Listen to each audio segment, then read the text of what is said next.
Well, folks, I hope everybody's having a good day, good evening, good night, or good morning, wherever you may be in the world. Like right now here in Canada, it's the days are starting to get longer, and summer is on the way.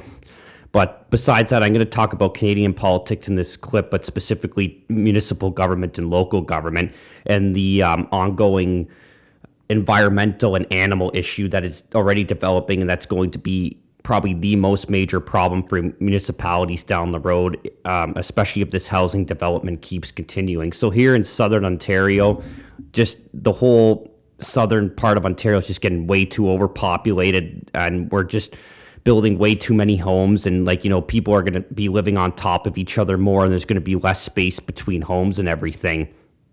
But besides that, I will say, in my town specifically, the development is just crazy. They just keep tearing down more and more forests and habitats for animals, and they just keep building more and more subdivisions and like strip malls and stuff. And it's really not the little town that it once was.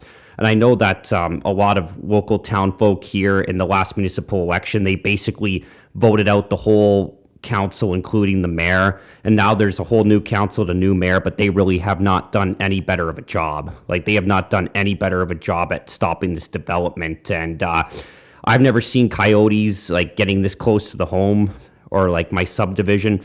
Like, when I was coming home from work a few weeks ago, I saw like a coyote cross right in front of me, like near this intersection that's right near a subdivision, like a suburban subdivision.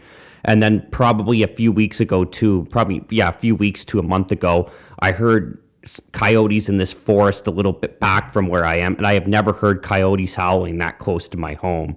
And that's going to become a big problem for municipalities, because these animals like coyotes and foxes and etc., they can live like in suburban areas and they could survive, and that's going to be a threat to especially people that have young kids. Like, you got to watch out with your kids in the backyard or even out on the street in the neighborhood with other kids, and even your pets and your animals as well. So it's got to stop, and it's got to slow down. And what the other levels of government need to do with provincial and federal is they need to start encouraging immigrants to move more out into rural areas and more northern areas. But everybody wants to live in the big city centers. A lot of these immigrants, regardless of where you're from, if you're from the third world or the second world, or you're from Europe, like, they all just mainly want to live in the big city centers. And then, that's what's really driving up the cost of housing, especially in this country, is just we're bringing in way too many freaking people, and we just don't have the infrastructure to support it.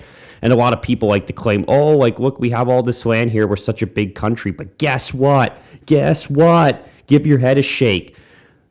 Here in Canada, guess what? Most of that land is uninhabitable. You cannot build infrastructure on most of the land in this country, or it's extremely difficult to do so. And like, we have winter for pretty much half the year too, and it's hard to build a lot of infrastructure during the winter as well, especially in certain parts of Canada. But overall, like, people need to be spread out a little bit more in this country somehow if they're going to continue with these immigration levels. But overall, I would lower the immigration levels as well. And now I'm getting into a bit talking about immigration, but it kind of ties into this whole thing, which ties into the housing, which ties into this environmental problem too. And you know what? Like, we need to preserve the habitat for these animals as well. Like, they help preserve a lot of the ecosystem, and keep the ecosystem going overall. So yeah, that's about all I wanted to say on that. But basically, if something's not done at the municipal level here and local government, because they're the ones that are responsible for like zoning laws and who builds what where, at the end of the day, this is going to become a major problem. And, the local governments are going to have the townsfolk with pitchforks at their doorstep eventually. So, yeah, have a good night, or good day, or good morning, or good afternoon, wherever you may be. Yeah, you can see the sun setting in the background there. Look at how nice that is, right behind my shoulder here. That's real nice. But have a good day, or good night, or good morning, or good evening, or good afternoon once again. Peace.